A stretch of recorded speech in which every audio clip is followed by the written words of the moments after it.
사도 바울은 오늘 16장을 시작하면서 로마에 있는 성도들에게 사랑의 문안을 전하고 있습니다. 그리고 마지막으로 로마에 있는 성도들에게 이 특별한 권고와 당부의 말씀을 전하고 있는 것을 또 봅니다.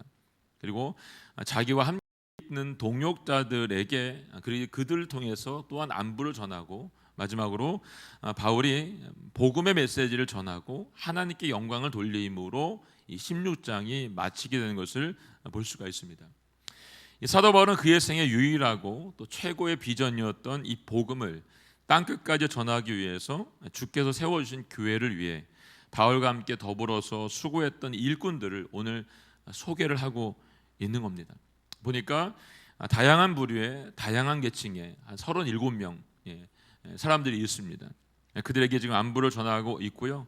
이 바울이 전한 이 복음을 듣고 있는, 그리고 예수님을 위해서 살기로 마음 먹고 죽는 것도 주를 위해서 충성스럽게 소명을 감당하겠다라고 말했던 사람들이 여기에 모여 있는 거죠. 이들이 지금 히브리서 11장에 나와 있는 믿음의 선진들처럼 세상은 이해할 수가 없는 이 독특한 삶을 그들이 살아낸 겁니다. 부르심이 있었기 때문에. 그래서 세상이 그들을 감당할 수가 없는 거죠.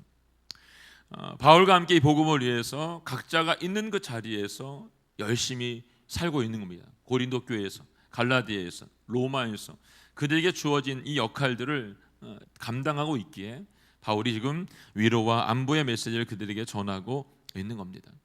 먼저 바울은 로마에 이 서신을 보내면서 이 자신의 사역을 도왔던 사람들의 이름을 하나하나 부르면서 이 사랑과 문안을 전하고 있습니다. 오늘 좀 길죠. 본문이 1절부터 27절까지 됐는데 저는 이걸 어떻게 할까 굉장히 고민을 많이 했어요. 한꺼번에 그냥 묶어서 해야 되나? 이렇게 내부 보니까 그냥 하나 이게 묶어서 해야 되는지 이걸 나눠서 해야 될지 막 고민을 되게 많이 했는데, 그냥 좀 길지만 한 사람씩 보면서 나는 어떤 성도로 이 교회 안에, 우리 교회 안에서 살아내야 되는지에 대한 한번 생각도 해보고 또 기도의 제목도 갖기를 원하는 마음으로 이 말씀을 전하고 싶습니다. 그래서 먼저 1절과 2절 말씀 함께 읽어보도록 하겠습니다. 1절 2절 말씀 읽겠습니다. 시작. 나는 겐그레아 교회의 일꾼이요 우리의 자매인 베베를 여러분에게 추천합니다. 여러분의 성도에 합당한 예절로 주 안에서 배접하고 그가 필요로 하는 것은 무엇이든지 돕기 바랍니다. 이는 베베가 많은 사람들과 나를 돕는 사람이 됐기 때문입니다. 아멘. 가장 먼저 바울이 언급하고 있는 사람 베베입니다. 이 37명 중에 가장 첫 번째로 말하는 사람 베베. 이 사람은 자매이고 겐그레아 교회의 일꾼이다라고 소개하고 있습니다. 그녀는 아마도 이 서신서를 로마 교회에 전한 사람이라고 보고 있습니다. 그녀는 많은 사람들과 바울을 오늘 보니까 돕는 자였다라고 말하고 있습니다. 여기서 돕는 자, 이 보호자라고 하는 헬라어 프로스타티스라고 하는 말은 번역해 보니까 후원자라는 뜻을 가지고 있습니다. 후원자. 따라서 그녀는 자신이 가지고 있던 재능, 자신이 가지고 있던 물질을 통해서 교회를 섬겼고, 여기 말하고 있는 것처럼 많은 사람들을 돕는 일에 힘을 썼습니다. 그것뿐만 아니라 바울이 했던 모든 선교 활동에 도움을 주는 역할을 그녀가 감당했던 것을 볼 수가 있습니다. 그렇죠. 교회 안에도 이런 역할을 해야 되는 사람들이 분명히 있습니다. 물질로, 또 가지고 있는 달란트들로 섬기고 사랑하고, 또 조용히 뒤에서 알지 못하지만 기도함으로 후원하는 이런 일들이 필요하다는 거죠. 바울에게 있어서 이 베베라고 하는 여인은 자신의 1차, 2차, 3차 전도 여행에 꼭 필요했던 그런 여인이었다는 것을 우리에게 알려주고 있습니다. 바울이 다음으로 자신에게 도움을 주었던 이방 사람과 교회를 감사해야 되는 대상에 대해서 얘기하는 게 누구냐면 부부입니다. 부부. 3절과 5절 상반절 말씀 보겠습니다. 3절, 5절 상반절 시작. 그리스도 예수 안에서 내 동역자들인 브리스가와 아골라에게 안부를 전해 주십시오. 그들은 생명의 위협을 무릅쓰고 내 생명을 구해 주었습니다. 나뿐 아니라 이방 사람의 모든 교회들도 그에게 감사하고 있습니다.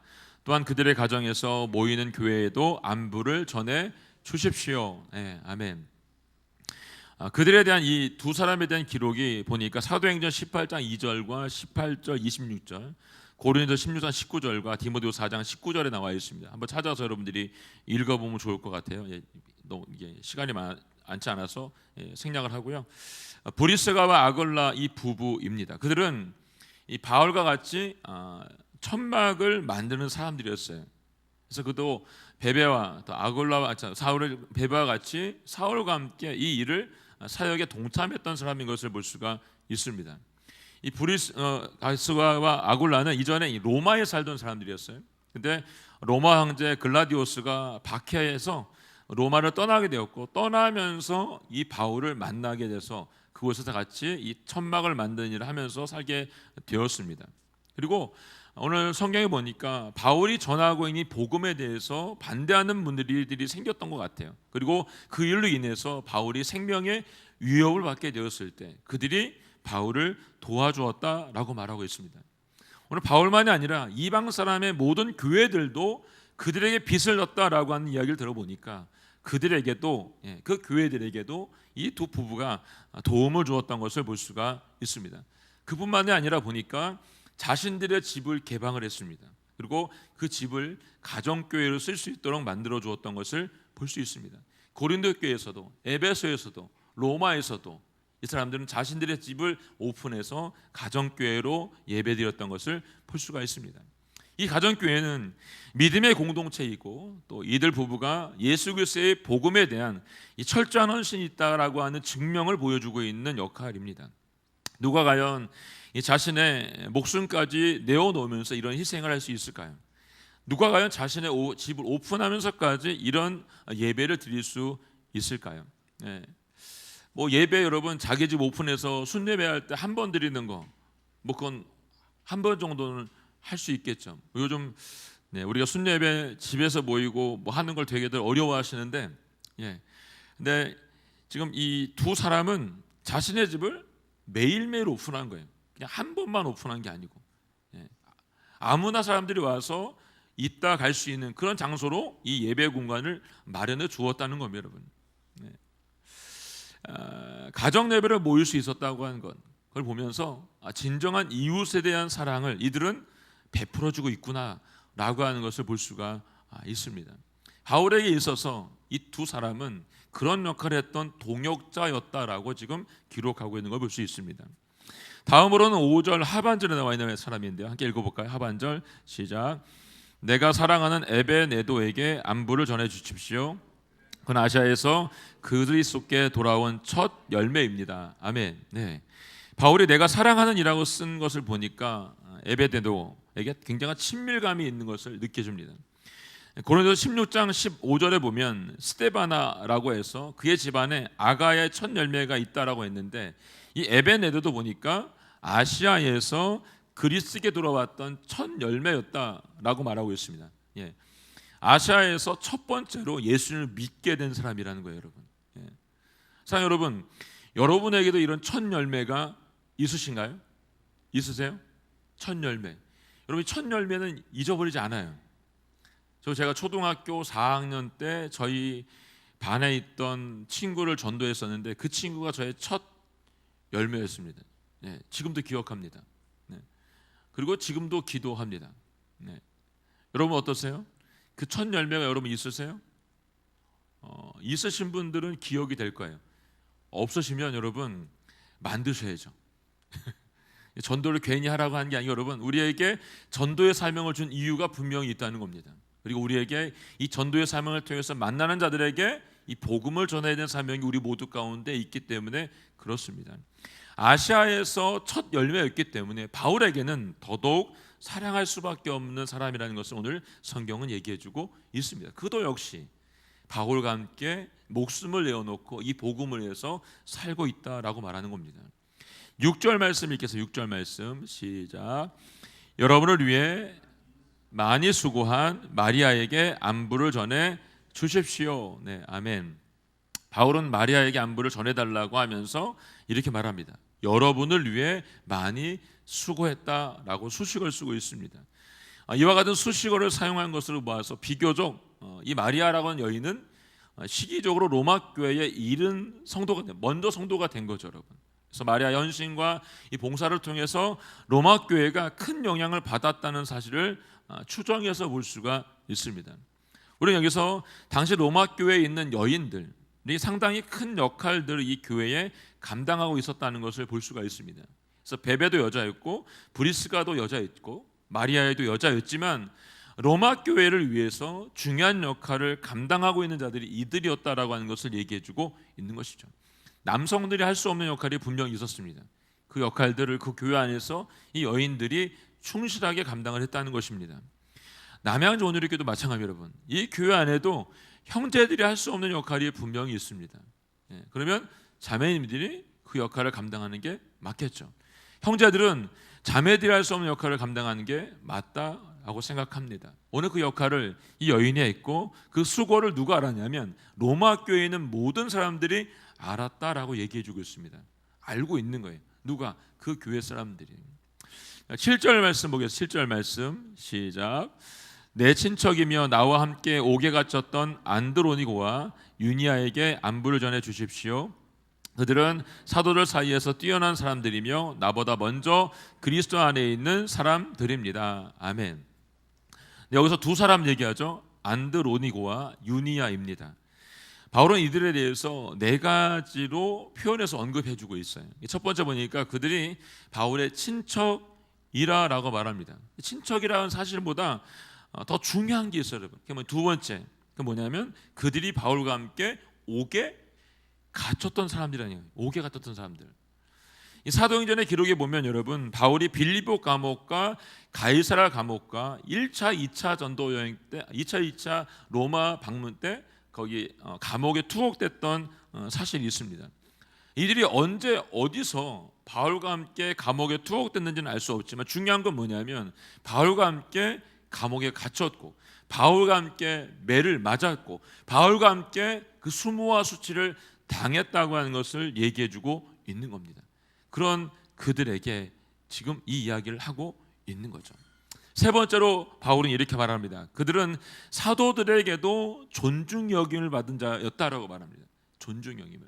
그리고 네 번째는 그들은 바울보다 먼저 그리스도를 믿는 사람들이 됐다라고 얘기해주고 있습니다. 그들은 사도 중에서도 유명했고 또 소문난 믿음을 가지고 있었다는 것이죠. 그뿐만 아니라 바울보다 믿음의 선배, 먼저 믿는 자로서 어떻게 했냐면 기도하고 중보하고 함께 수고하고 함께 감옥에 가고 함께 매를 받고 수모랑의 일에 함께 했다라고 지금 바울이 얘기해주고 있는 것입니다. 바울은 그들을 칭찬하면서 이 안부를 묻고 있는 것이죠. 우리 역할이 또 이런 역할일 수 있습니다. 우리가 이 앞에 로마서의 말씀을 통해서 믿음이 강한 자들이 약한 자들을 돌봐야 된다라고 말씀을 함께 나눴습니다. 우리가 믿음의 선배로서 먼저 믿은 자로서 우리가 누군가보다 믿음으로서 우선되어 있다라고 한다면 오늘 이들과 같이 함께 중보하고 수고하고 그들이 당하는 수모를 같이 당하고 감옥에도 같이 가는 이런 은혜가 있어야 된다는 걸 얘기해주고 있는 거죠. 8절 말씀 있겠습니다. 8절 말씀 시작. 주 안에서 내가 사랑하는 아플리아에게 안부를 전해 주십시오. 아멘. 다음으로 바울은 아플리아에게 안부를 전해달라고 말합니다. 그를 향해서 이렇게 말합니다. 주 안에서 내가 사랑하는 자라고 얘기해주고 있습니다. 아플리아는 어떤 사람인가 봤더니 이 자유의 몸이 된 노예입니다. 노예. 이 이름이 라틴식 표기로 이 노예라고 썼던 사람들의 이름들이 이런 표기를 많이 썼던 걸 볼 수 있습니다.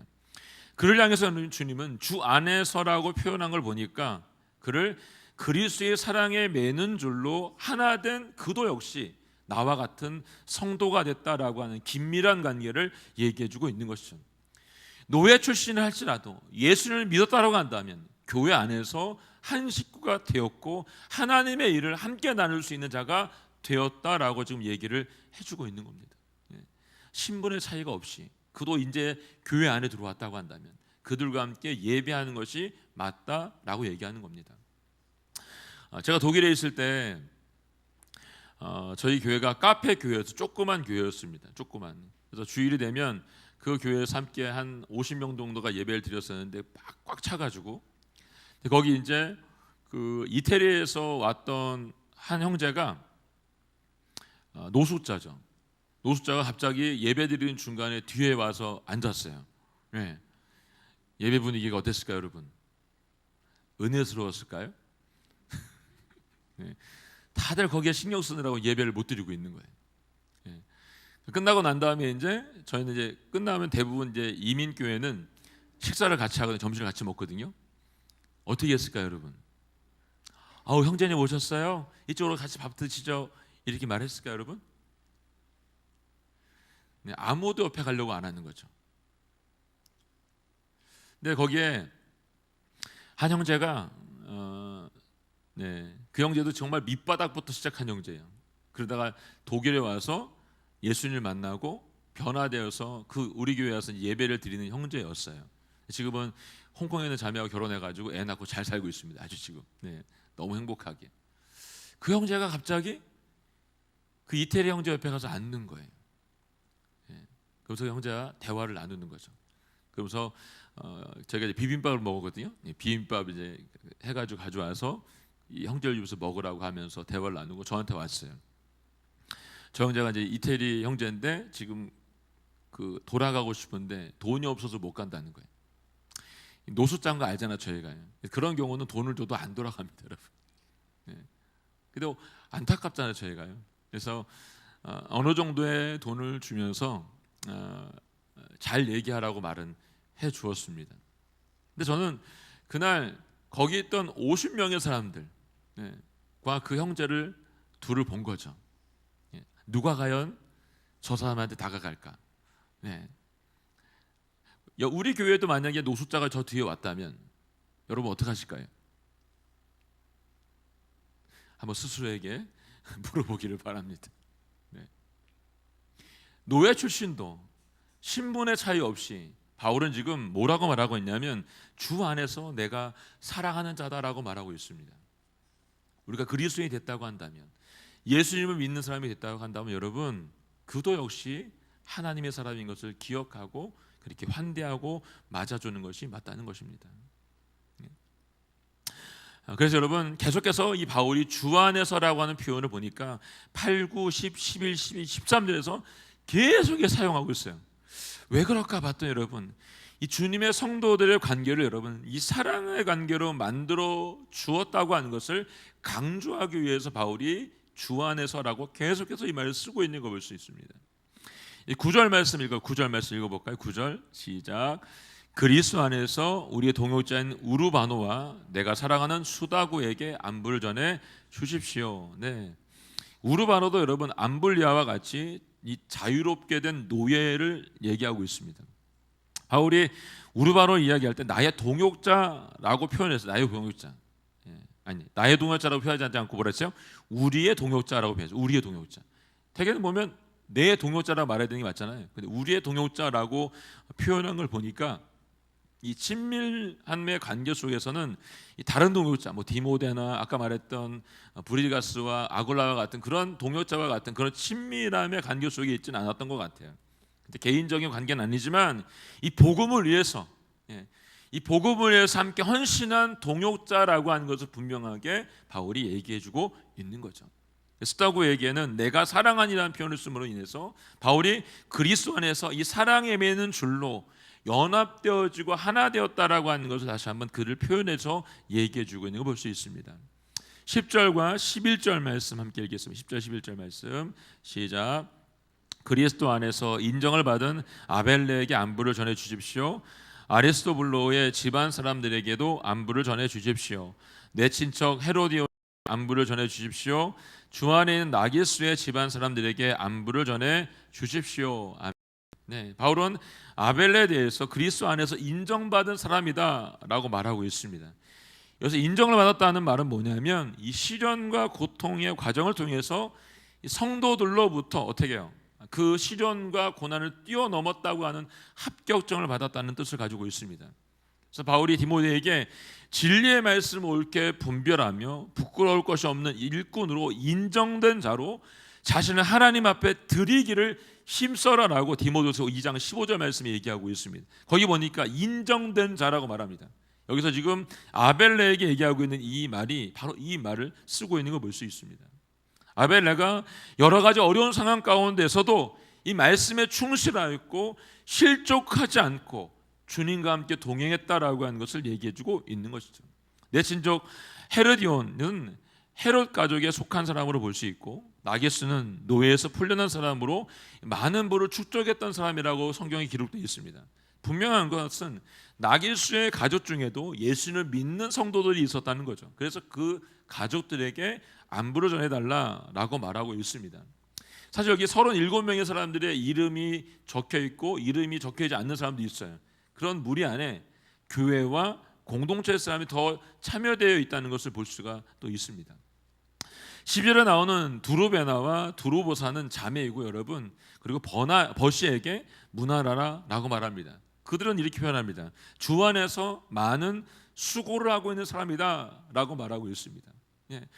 교회 안에 지금 보니까 이들은 자신의 목숨도 내놓지만 아낌없이 자기네 것들을 나누면서 수고하고 있다라고 하는 것을 우리에게 다시 한번 얘기해주고 있는 것이죠. 13절 말씀에 보겠습니다. 13절 말씀 시작. 주 안에 택하심을 받은 루포와 그의 어머니에게 안부를 전해 주십시오.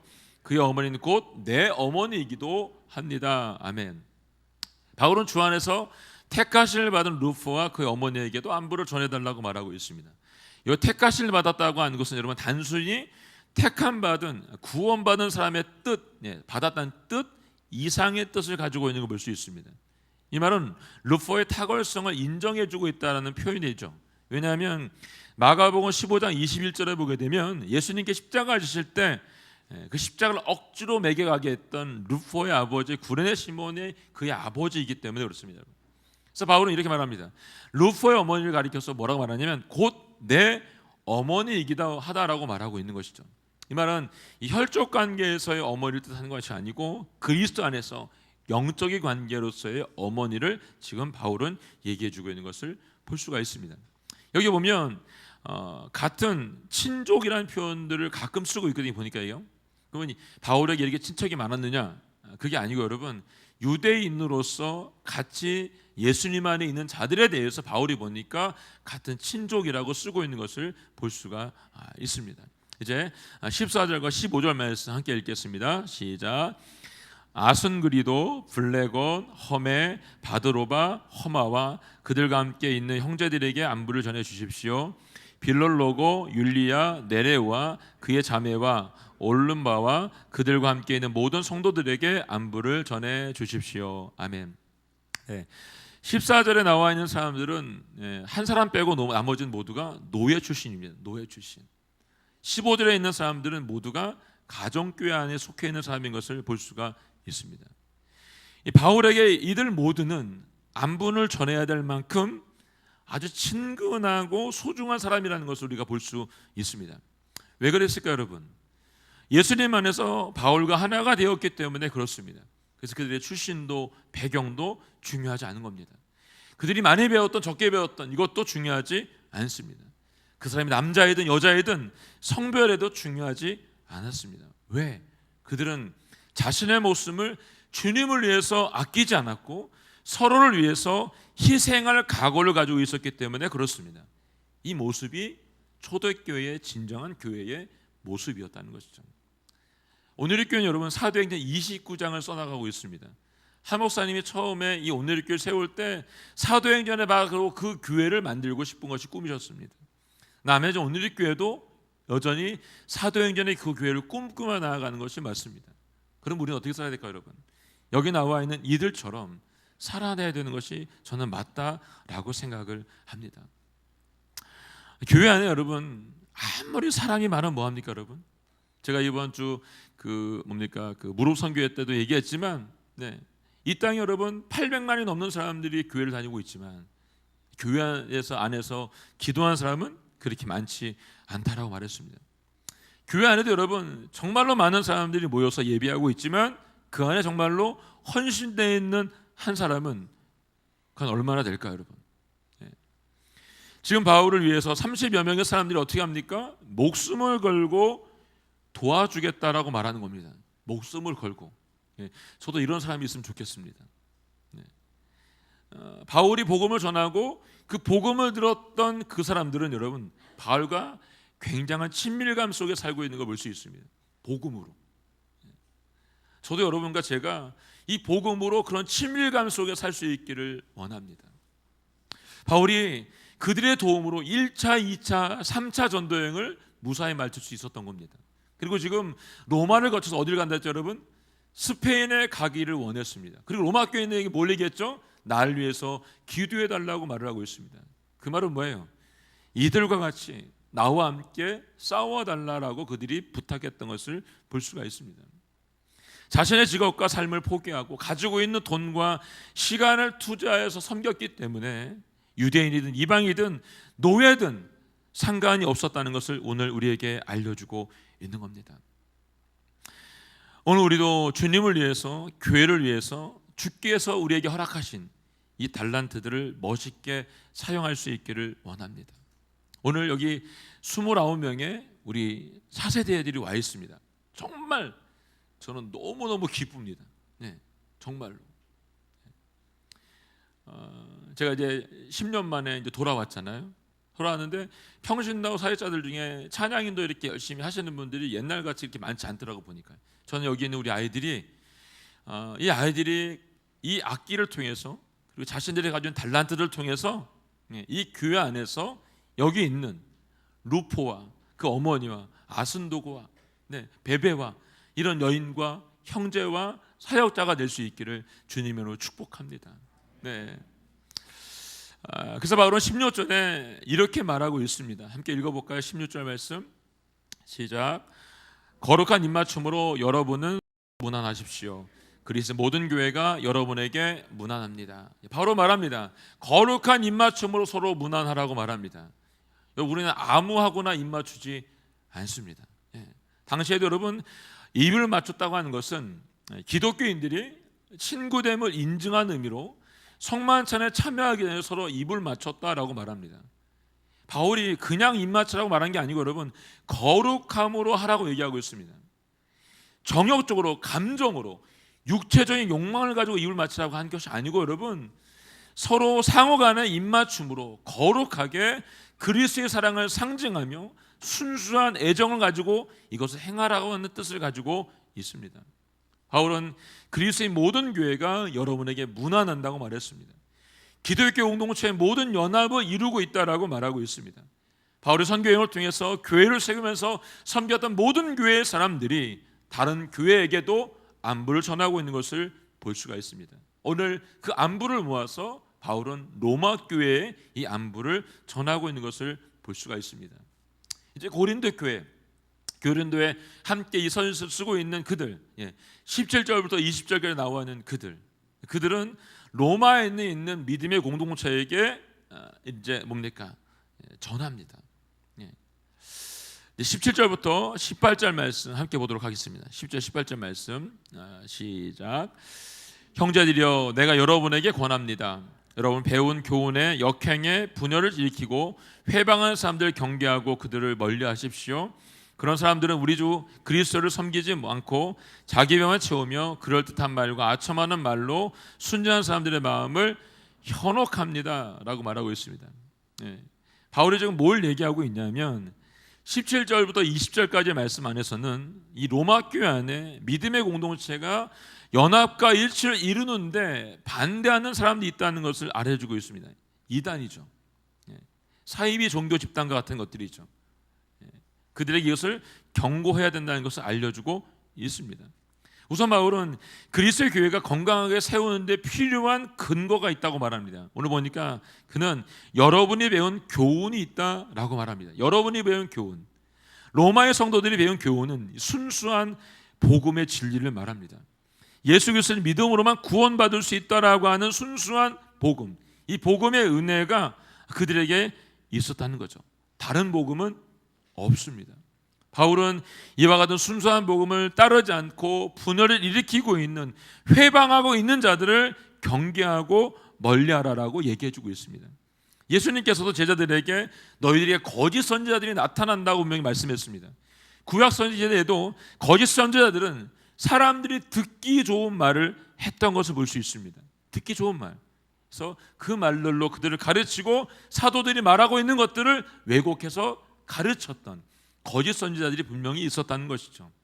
이런 거짓 선지자들은 예수님의 생애와 죽음과 부활에 대해서 아주 하찮게 여겼습니다. 그리고 이들은 예수님께서 하나님 되시는 것에 대한 주장을 그들은 받아들이지 않았습니다. 심지어 예수님은 실제로 사람이 아니었다라고 주장하는 자들도 있었다는 거죠. 이런 거짓 교사들은 이 모든 종류의 그릇되고 부도덕한 행위로 심지어 이 성적인 제도 용인함으로 말미암아 받아들이면서 사람들을 미혹하고 있는 것들을 볼 수가 있습니다. 최근에 다시 이슈가 되고 있는 이 이단의 문제, 이 사이비 종교의 문제가 바로 여기에 속하는 문제입니다. 그렇기 때문에 사랑하는 성도 여러분, 하나님 앞에 이 기도를 해야 됩니다. 영적인 분별력을 허락해 달라고.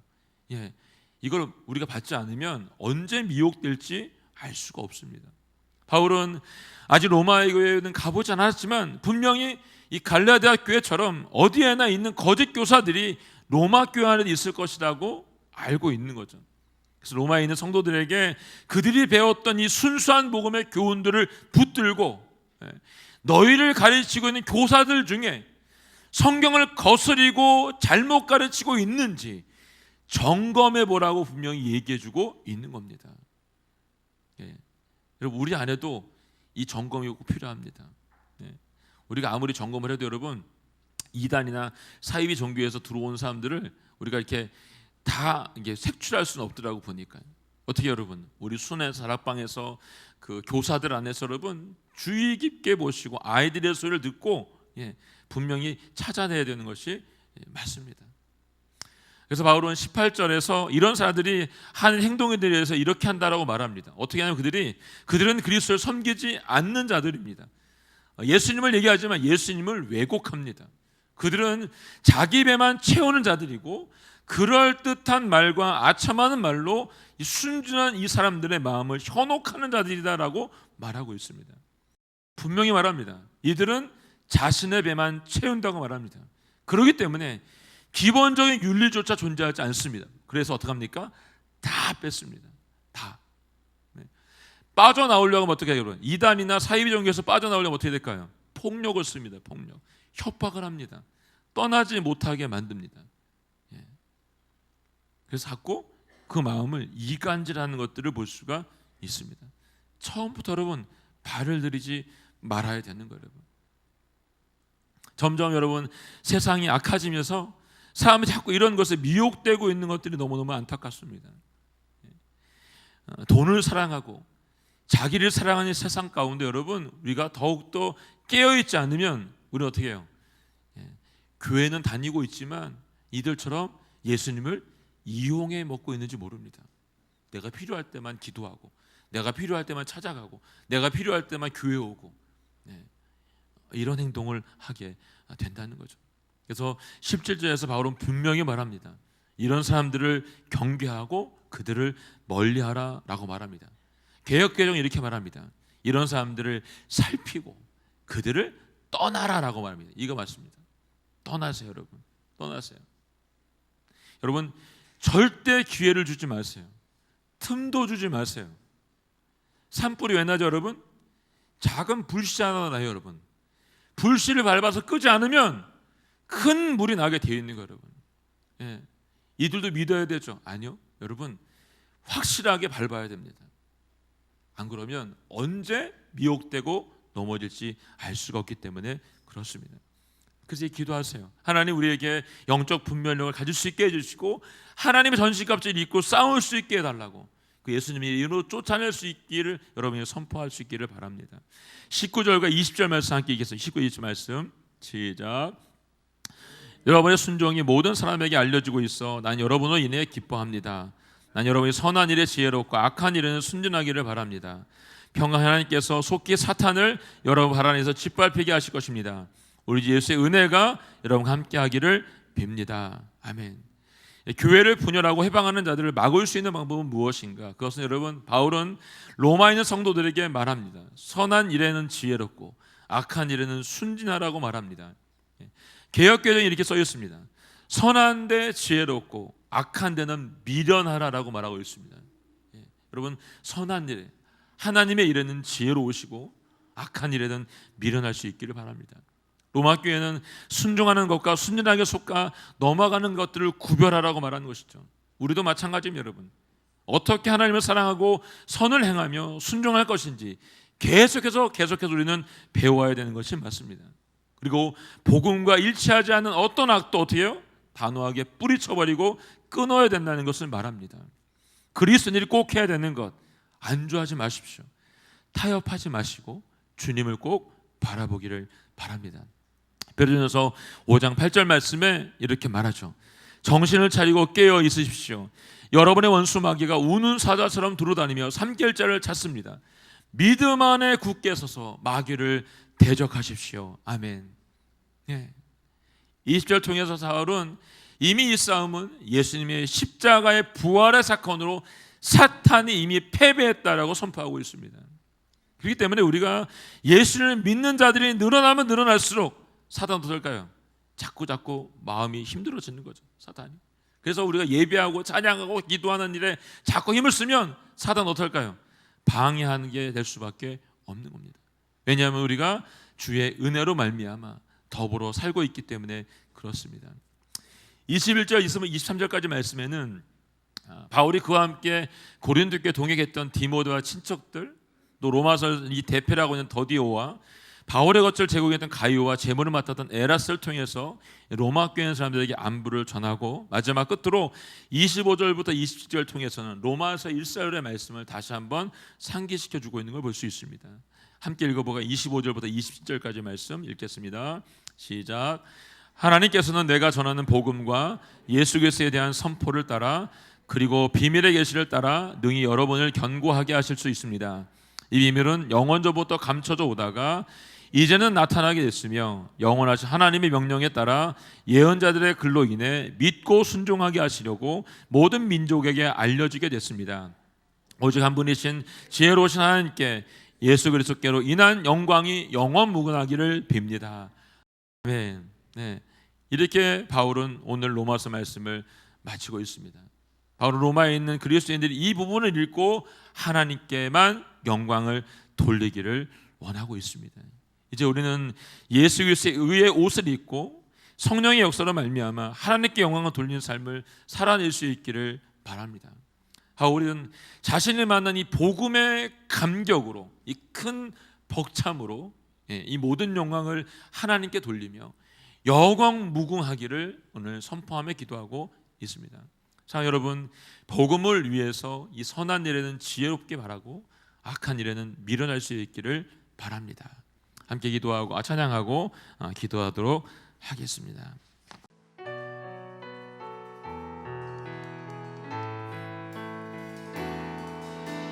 주님 큰 영광 받으소서.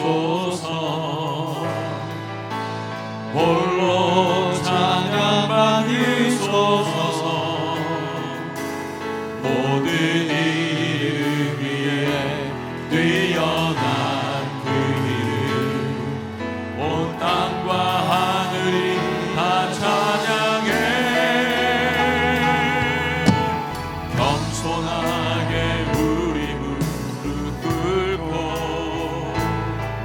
주 이름 앞에 영광 돌리세. 모두 전하세 독생자 예수. 주님께 찬양 드리리.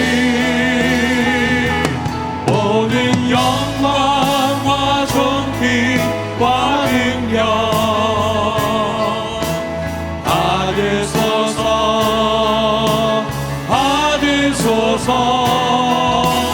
영광과 존귀와 능력 받으소서. 그리스도 살아계신 하나님, 모든 영광을 영광과 존귀와 능력 받으소서. 주님 받으소서. 영광과 존귀와 능력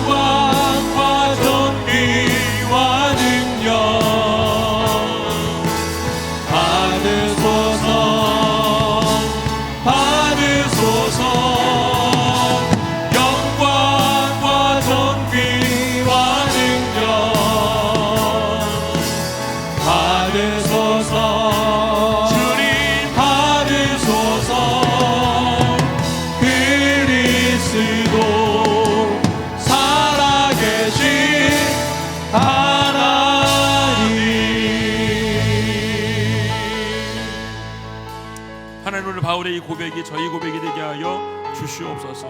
오직 한 분이신 지혜로우신 하나님께 예수 그리스도에 대한 영광이 영원 무궁하기를 빕니다. 하나님 아버지, 오늘 우리의 삶 가운데 바울의 고백처럼 아버지, 우리가 복음을 위해서 살다가 복음을 위해 죽을 수 있는 축복이 있게 하여 주시옵소서. 열방과 세계 가운데 복음 전하는 하나님의 사람으로 저희 남양주 온누리교회를 저희를 사용하여 주시옵소서. 함께 고백하며 기도하겠습니다. 하나님 아버지 감사합니다. 아버지, 저희 모두가 주님 앞에 쓰임받는 하나님의 사람이 되게 하여 주시옵소서. 아버지, 오늘 바울이 땅끝까지 이르러 주의 복음을 전하였던 것처럼 주 우리의 삶이 우리에게 부르신 바된 우리의 달란트를 통해서 아버지 언제 영광 받을 수 있도록 아버지 도우시고 인도하시길 원합니다. 아버지 하나님, 이 바울의 고백이 오늘 저희 고백이 될 수 있도록 도와주시옵고, 함께 연대하며 함께 서나가는 이 남양주 온누리교회 될 수 있도록 도와주시옵고, 내게 말씀하신 말씀에 따라 순종함으로 내게 허락한 달란트를 아버지 사용할 수 있도록 아버지 붙잡아 주시고 인도하여 주시옵소서. 주님의 나라가 이 땅 가운데 임할 수 있도록 하늘의 은혜가 우리 모두 가운데 모질 수 있도록 아버지 도와주시고 인도하여 주시옵소서. 오늘 찬양합니다. 아버지 인도하여 주시옵소서. 하나님께서 내가 전하는 복음과 예수 그리스도에 대한 선포를 따라 그리고 비밀의 계시를 따라 능히 여러분을 견고하게 하실 수 있습니다. 이 비밀은 영원 전부터 감춰져 오다가 이제는 나타나게 됐으며, 영원한 하나님의 명령에 따라 예언자들의 글로 인해 믿고 순종해 하시려고 모든 민족에게 알려지게 됐습니다. 오직 한 분이신 지혜로우신 하나님께 예수 그리스도에 인한 영광이 영원 무궁하기를 빕니다. 하나님 감사합니다. 오늘 바울의 고백이 저희의 고백이 될 수 있도록 도와주시고, 땅끝까지 이르러 주의 복음을 전하는 남양주 온누리교회가 되게 하여 주시고, 저희 각자 개인의 달란트를 사용할 수 있는 그 은혜가 있게 하여 주시옵소서. 감사 장을 주님께 드리며 예수님의 이름으로 기도하였습니다. 아멘.